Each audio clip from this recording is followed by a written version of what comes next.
అండి, hello, welcome back to was cooking. రుచిని ఆస్వాదించే అభిరుచి ఉంటే ఈ పులుసుని ప్రిపేర్ చేసుకుని చక్కగా రైస్తో సర్వ్ చేసుకుంటే వావ్ వావ్ అనాల్సిందేనండి. ఈ వీడియోలో మనం చాలా చాలా రుచిగా ఉండే ములక్కాళ్ళని, టమాటాలని, కోడిగుడ్లని ఈ 3 ఇంగ్రీడియంట్స్ యూజ్ చేసి చక్కటి పులుసు అయితే చిక్కగా ప్రిపేర్ చేసేసుకుందాము. చాలా చాలా రుచిగా ఉండే ఈ పులుసు కోసం కావాల్సిన ఇంగ్రీడియంట్స్ కూడా చాలా సింపుల్ అండి. ఎగ్స్, టమాటో, ములక్కాయ, ఉల్లిపాయ, అంతే. ఈ 4 ఇంగ్రీడియంట్స్ తీసుకుని అల్లం వెల్లుల్లిపాయ పేస్ట్ వేసామా లేదా అన్నట్లుగా వేయాలి. మిరియాల పౌడర్ కూడా కొంచెం ఒక 10 మిరియాలను తీసుకుని పౌడర్గా ప్రిపేర్ చేసుకుని మనం దీంట్లో యాడ్ చేసుకోవడమేనండి. ఇంకెందుకు ఆలస్యం, వీడియోలోకి వెళ్ళిపోదామండి. వీడియోలోకి వెళ్లే ముందు నేను అడిగేది ఏంటో మీకు తెలుసు కదా. ఓజు కుకింగ్ని ఫస్ట్ టైం చూస్తుంటే సబ్స్క్రైబ్ చేయండి. బెల్ ఐకాన్ ఆల్లో ఉందో లేదో చూడండి. ఆల్లో లేకపోతే కనుక ఆల్లో పెట్టండి. నేను చేసే రెసిపీస్ మీకు ఏదైనా నచ్చింది అనిపిస్తే కనుక లైక్ చేసి షేర్ చేయడానికి ట్రై చేయండి. ఓకే అండి, ఇప్పుడు దీనికోసం ఇంకా లేట్ చేయకుండా వీడియో ప్రాసెస్లోకి వెళ్ళిపోదామండి. మనం కోడిగుడ్లు వేయకుండా కూడా ములక్కాళ్ళ పులుసుని ప్రిపేర్ చేసుకుంటాం కదా. ఇలా ములక్కాళ్ళ పులుసుని కోడిగుడ్లు వేయకుండా కూడా ఇదే ప్రాసెస్లో చేసుకుంటే చాలా చాలా టేస్టీగా ఉంటుందండి. ఎగ్స్ని ఈ విధంగా బాయిల్ చేసేసి పక్కన పెట్టుకోవాలి. ఒక 5 ఆనియన్స్ తీసుకున్నానండి నేను. అవి చిన్న ఆనియన్స్, అందుకని నేను 5 తీసుకున్నాను. లేదంటే పెద్ద పెద్ద ఆనియన్స్ అయితే ఒక 3 వరకు తీసుకుంటే సరిపోతుందండి. నేను ఒక 3 టమాటాలని ఇలా చిన్న చిన్న పీసెస్గా కట్ చేశాను. ఇప్పుడు కోడిగుడ్లని చక్కగా వలిచేసి చాకుతోటి ఇలాగ ఘాట్లు పెట్టుకోవాలండి.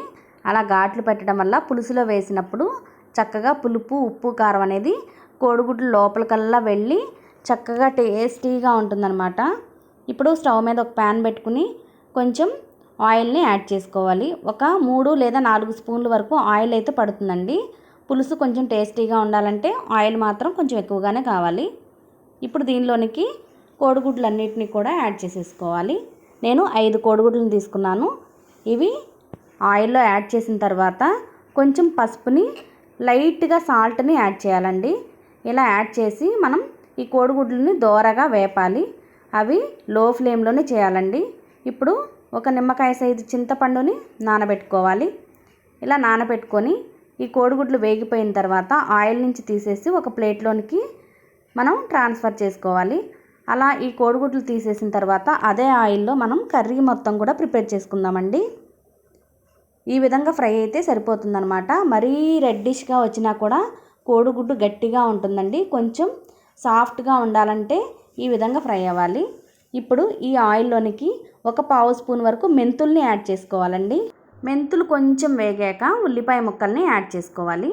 ఈ ఉల్లిపాయ ముక్కలు కొంచెం వేగుతూ ఉండగా మనం దీనిలోనికి పచ్చిమిర్చిని యాడ్ చేసుకోవాలి. పచ్చిమిరపకాయలని మనం ఓపెన్ కాకుండా కట్ చేసినట్లయితే పులుసులో వేసి ఉడికించడం వల్ల పచ్చిమిరపకాయ కూడా వదిలిపెట్టరండి, అంత టేస్టీగా ఉంటుందన్నమాట. చూసారు కదా, ఈ విధంగా మధ్యలోనికి చీల్చాలండి. అలా చీల్చిన తర్వాత మనం ఈ పచ్చిమిరపకాయలన్నిటిని యాడ్ చేసేసుకోవాలి. పచ్చిమిరపకాయలు ఎక్కువ వేసుకున్నా టేస్ట్ బాగుంటుంది. ఈ విధంగా ఉల్లిపాయ కొంచెం ఫ్రై అవుతూ ఉండగా మనం దీనిలోనికి పసుపుని యాడ్ చేసుకోవాలండి. పసుపు ఒక 1/2 స్పూన్ వరకు యాడ్ చేస్తే సరిపోతుంది. ఇప్పుడు మనం అల్లం, వెల్లుల్లిపాయ, జీలకర్ర ఈ 3 ఇంగ్రీడియంట్స్ని చక్కగా దంచాలండి. ఇదిగోండి, ఈ చిన్న రోల్లోనికి యాడ్ చేసుకుని కొంచెం కచ్చా పచ్చిగా దంచి మనం ఈ ఉల్లిపాయ, పచ్చిమిరపకాయలు ఫ్రై అవుతున్నాయి కదా, దీనిలోనికి యాడ్ చేసేసుకోవాలండి. అల్లం, వెల్లుల్లి, జీలకర్ర పేస్ట్ని మనం గ్రైండ్ కూడా చేసుకోవచ్చండి మిక్సీ జార్లో వేసుకుని. ఇలా వేస్తే ఫ్రెష్గా ఉంటుంది, టేస్ట్ కూడా చాలా బాగుంటుందన్నమాట. అందుకోసం నేను ఈ విధంగా వేశాను. ఇప్పుడు ఉల్లిపాయ ఫ్రై అయిపోయినాక ఒక 1.5 స్పూన్ వరకు సాల్ట్ని యాడ్ చేసుకోవాలండి. సాల్ట్ యాడ్ చేసిన తర్వాత ఆయిల్ మొత్తం బయటకు వచ్చే వరకు ఫ్రై చేసుకోవాలి. అలా బాగా ఉల్లిపాయ ఫ్రై అయినాక మనం టమాటా ముక్కల్ని, ములక్కాళ్ళ ముక్కల్ని కూడా యాడ్ చేసుకుందాము. ఇదిగోండి, నేను తీసుకుని ఈ టమాటా ముక్కల్ని యాడ్ చేసేసాను నేను. ఇప్పుడు ఈ టమాటా, ఉల్లిపాయ మొత్తం కూడా మెత్తగా అయ్యే విధంగా ఫ్రై అవ్వాలండి. అలా చక్కగా మగ్గినట్లు ఫ్రై అయితే మనకి పులుసు అనేది చిక్కగా ఉంటుందన్నమాట. టేస్ట్ కూడా చాలా చాలా బాగుంటుంది. ఇప్పుడు దీనిలోనికి ములక్కాళ్ళను కూడా యాడ్ చేసేస్తున్నాను. నేను ఒక 2 ములక్కాళ్ళను తీసుకున్నానండి. ఈ ములక్కాయల్ని మనం చిన్న చిన్న ముక్కలుగా అయినా కట్ చేసుకోవచ్చు, లేదా నేను కట్ చేసినట్టు ఈ విధంగా కొంచెం పెద్ద ముక్కలుగా కట్ చేసినా బాగుంటుందన్నమాట. ఈ విధంగా ములక్కాయల్ని మనం యాడ్ చేసిన తర్వాత కొంచెం కరివేపాకుని యాడ్ చేసుకోవాలండి. కరివేపాకు వేసి మొత్తం మిక్స్ చేసుకుని ఒక 2 నిమిషాల పాటు మగ్గనియ్యాలండి. ఇప్పుడు దీనిలోనికి కారం యాడ్ చేసుకోవాలండి. ఇలా 1 స్పూన్ వరకు కారం వేస్తే సరిపోతుంది. పచ్చిమిరపకాయలు అనేవి కొంచెం ఎక్కువగానే వేసాం కాబట్టి కారం కూడా ఒక 1 స్పూన్ వరకు అయితే సరిపోతుంది. కారం స్పైసీనెస్ సరిపోదు అనుకుంటే ఇంకొంచెం ఎక్కువైనా సరే కారం అయితే యాడ్ చేసుకోవచ్చండి.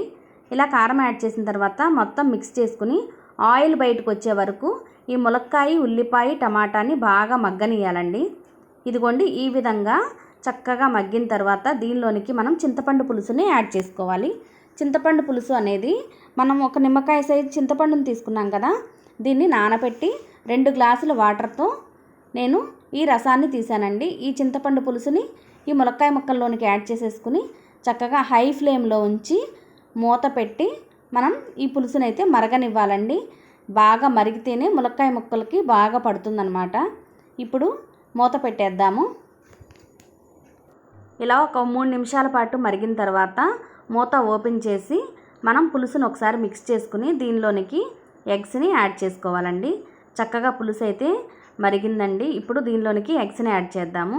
ఇలా ఎగ్స్ని వేయడం వల్ల మనకి పులుసు అనేది ఎగ్స్కి బాగా పడుతుందండి. ఇప్పుడు ఒక 10 మిరియాల వరకు కూడా తీసుకుని ఈ మిరియాలను కూడా మనం దంచి ఈ పులుసులోనికి యాడ్ చేసుకోవాలండి. ఈ పులుసు అనేది కొంచెం మరిగిన తర్వాత మనం మిరియాలని యాడ్ చేస్తే సరిపోతుంది. ఈ విధంగా నేను మిరియాలని ఈ చిన్న రోల్లోనే వేసి చక్కగా దంచానండి. మిరియాలని మనం మిక్సీలో అయినా సరే గ్రైండ్ చేసుకోవచ్చు. ఒక 10 మిరియాల వరకు తీసుకుంటే సరిపోతుందన్నమాట. ఈ విధంగా మిరియాలను కూడా యాడ్ చేసేసిన తర్వాత మొత్తం ఒకసారి మిక్స్ చేసుకుని మనం మూత పెట్టేసేసి మళ్ళీ ఒక బాయిల్ వచ్చే వరకు ఉడకనివ్వాలండి. అలా అయితే ఈ మిరియాల ఫ్లేవర్ అంతా కూడా పులుసుకు పడుతుంది. మన పులుసుకి టేస్ట్ని ఇచ్చేది ఏంటంటే మెంతులు, మిరియాలేనండి. ఇప్పుడు కర్రీ మొత్తం కూడా ఒకసారి మిక్స్ చేసుకోవాలి. ఈ విధంగా కలిపిన తర్వాత మనం దీనిలోనికి కొంచెం కొత్తిమీరని యాడ్ చేసుకోవాలండి. కొత్తిమీర ఉంటే యాడ్ చేసుకోవచ్చు, లేదంటే కనుక స్కిప్ చేసేయచ్చు. పులుసు కదా అని మరీ ఎక్కువ సూప్ ఉండాల్సిన అవసరం లేదండి. కొంచెం పులుసు దగ్గర పడే వరకు ఎగిరితే సరిపోతుందండి. ఈ విధంగా రెడీ అయిపోయిన సూప్ని మనం ఒక సర్వింగ్ బౌల్లో తీసుకుని రైస్తో కానీ చపాతీ, రోటీ దేంతో అయినా కూడా సర్వ్ చేసుకోవచ్చు. ఓకే అండి, ఇప్పుడు కర్రీ అయితే రెడీ అయిపోయింది. చూసారు కదా, కోడిగుడ్లు ములక్కాయ పులుసు చాలా చాలా కలర్ఫుల్గా ఉంది. అంతేకాకుండా ఎమ్మీగా ఉందండి. నేనైతే తింటున్నా కదా, ఎంత టేస్టీగా ఉందో. చాలా చాలా రుచిగా ఉన్న ఈ కోడిగుడ్ల ములక్కాయ పులుసు మీకు నచ్చినట్లయితే మీరు కూడా ఈ విధంగా ట్రై చేయండి. ఓకే అండి, థ్యాంక్ యూ. మరొక వీడియోతో మళ్ళీ కలుసుకుందాం.